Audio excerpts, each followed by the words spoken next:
as I promised you before the break, I'm excited to have with me Steven Jacobson, who a remarkable young man. I want to welcome you, Steven, to Preferred Company today. Thank you, Joel. I'm very happy to be here. You did something that is unheard of for a 17-year-old, and you wrote a book. Now, I've been to elementary school, I've been to junior high school, I've been through college, and I've been alive for a lot long since then. A lot, and I have to tell you, I've met a lot of people in life, but not one 17-year-old that has written a book. So kudos to you. I'm honored.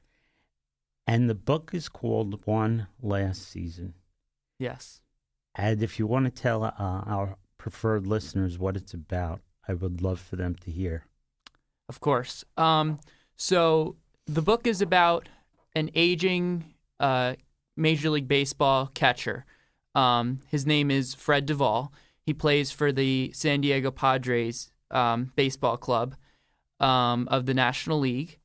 He is 43 years old, which is very old for any baseball player, never mind a catcher, which is the most grueling position that takes most of a physical toll on your body on a baseball field. So Fred was once a great player, but age has taken its toll, of course, and he's now a backup for the Padres. One day, the starting catcher for the Padres, who's a young phenom, gets hit in the eye with a baseball, and that pretty much ends his career. So the team decides to make Fred the starting catcher, and Fred does really well. He recaptures the glory of his prime years, of his late 20s, early 30s. But the owner of the Padres, who's this crazy Donald Trump mixed with George Steinbrenner, mixed with any crazy boss you've ever had type owner, he doesn't think Fred can keep up this great performance. Hang on 1 second there. Smile for the cameras that are on you. All right. Okay, go ahead. He doesn't think Fred can keep up this great performance, so he decides to trade for another catcher, a young and up-and-coming catcher for the Kansas City Royals. And that catcher happens to be Fred's long-estranged son, Cody Duvall. So now father and son are on the same team, playing the same position, battling for playing time, having to work out all their issues over the past 20 years. And, oh, by the way, they're trying to win the National League pennant. So that's pretty much the story. Now, my guess is for you to have written this book, you have to be passionate about baseball. Am I ever? I love baseball. Ever since I was about 10 years old, I've been obsessed. When I was 10 years old, I memorized every single World Series winner since the World Series started in 1903. So that's 108 World Series winners I know, and after this one's over, I'll know 109. So I really love baseball. I know all the history, all the players. I love watching it. I love playing it. I'm really just enamored with the game. I just want to remind the audience once again that you're listening to Preferred Company with Joel Markel and Marianne Levy, and our special guest today, and I mean special guest today, is Steven Jacobson of Colts Neck, right here in Monmouth County. Author at 17 years old of One Last Season.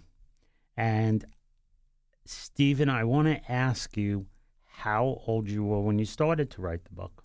I started to write the book in January 2010, which made me about 13 years old at the time, in 8th grade. In 8th grade, so it took you about 4 years from start to finish? Exactly. It took me about a year and a half to... That's how long it takes me to read a book. It took me about a year and a half to write the first draft. It took me about another year and a half to write the second draft, and then it took me about another year for the actual publishing process. Now, how does that work? I'm very interested in the publishing process as well. You write this book, and did you get assistance, by the way? Was there besides the internet? Did you speak with other authors, or was this all from within, and the inspiration just kept on coming and coming?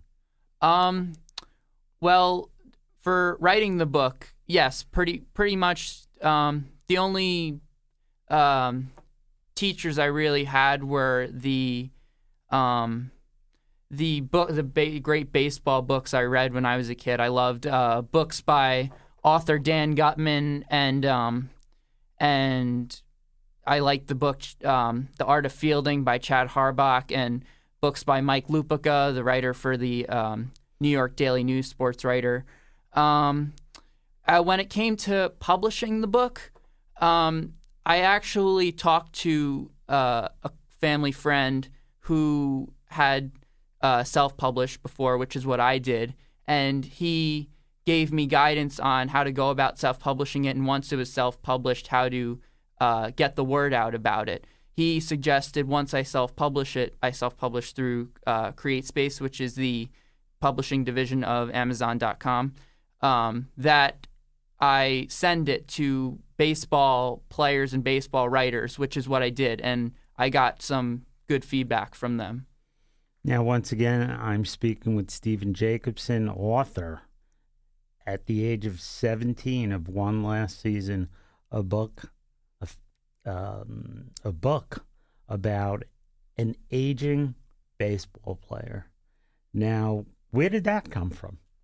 At 17 years old, typically we're not thinking of aging. Mm-hmm. Well, I love sports, but I like what's going on in the field, but I love the narratives behind off the field in the clubhouse. I actually got the idea for a book from a football game, believe it or not. I was watching the New York Giants playing the Washington Redskins back in 2009, and the announcers were talking about the quarterback for the Redskins, whose name was Todd Collins. Collins had sat on the bench for 10 years before he came off the bench for the Redskins, and he actually led them to the playoffs. By the time he came off the bench, he was 37, 38 years old. Pretty old for an NFL quarterback. So I like football, but baseball is really my game. So I started thinking about it in baseball terms. What if there was a catcher who was really old and came back and reclaimed his glory years?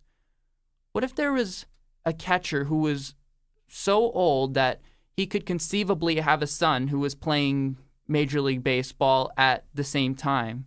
And what if they were estranged? And what if they ended up on the same team? That would be really interesting. So that's how I decided to pursue that. Now, do you feel that this took away from your free time, or did it enhance it? I think it enhanced it. I love writing. I just love to lose myself in a great story, whether it be reading or writing. I've always had such an active imagination. Since I was 8 years old, I had the dream of writing and publishing a book before I turned 20, while I was at least still a teenager. And writing this was not a chore. It was just something I just really had a blast doing it. It was really wonderful. Steven, do you attend Colts Neck High School? I actually go to Ranney School, a private school in Tinton Falls. Yes, so very familiar with Ranney School. Kudos. Thank you. And my regards to everybody at Ranney, a fantastic school. What do your classmates think of? I know, and our audience might not, that every student at Ranney School is special in one way or another. Okay? They are. Right. It's a fine school, and I think they're picky about who they take on. Am I right? You are right. Okay. So it's not a coincidence that you're an author at 17 and you attend the Ranney School. But nevertheless, you have all these other students who have not yet written a book or may never write a book. What do your classmates think about it? Well, when I was writing it and in the process of publishing it, I actually kind of kept it a secret. I didn't tell too many people about it. And then once I brought the first copy in and showed everybody, showed all my English teachers, showed all my classmates, showed my teammates on the baseball team, my coach, they were just incredulous. They were really excited and happy, but they said they weren't surprised. And there were a couple of articles published about me this summer in like the Asbury Park Press, Community Magazine, NJ. So the school put some of those articles up on bulletin boards along with pictures of my book, and they have a copy of my book in the library. And whenever a new student this year who wasn't there last year, who hadn't heard about it yet, whenever they pass it, they always come up to me and they're like, "Oh my gosh, I can't believe it! I want to buy it. It's incredible." Good for you. I'll tell you that throughout the interview, I've been watching a mom who's what we call in Jewish kvelling, which is bursting with pride, not only from your book, but from the way you're conducting yourself during this interview. You're really an amazing young man. Thank you. And let me ask you this before we go to break. Do you expect there to be other books? Right now I'm in the process of applying to college, which is pretty hectic. So I don't quite have the time right now to write books. I've been writing some short stories, but once I'm done applying to college and I get some more free time, I have the whenever I get the time for it, I have the ideas for my next book. So yes, definitely in the future there will be more.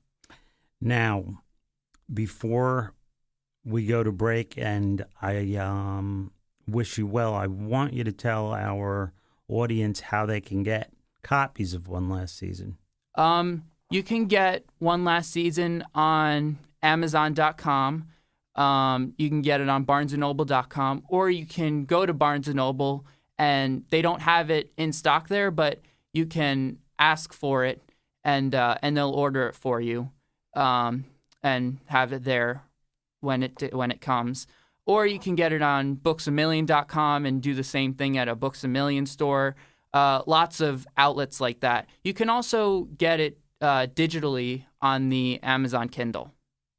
Steven Jacobson, author of One Last Season. Something tells me that you're going to be hitting home runs your entire life. Well, let me thank you for being here today. I do hope that you come back again. I want an autographed copy of One Last Season so that I'll definitely get that for you. I can put it on my bookshelf at home and say, I met Steven Jacobson when he was 17 years old. But thank you for being here. Thank you for having me. And we will see you again shortly.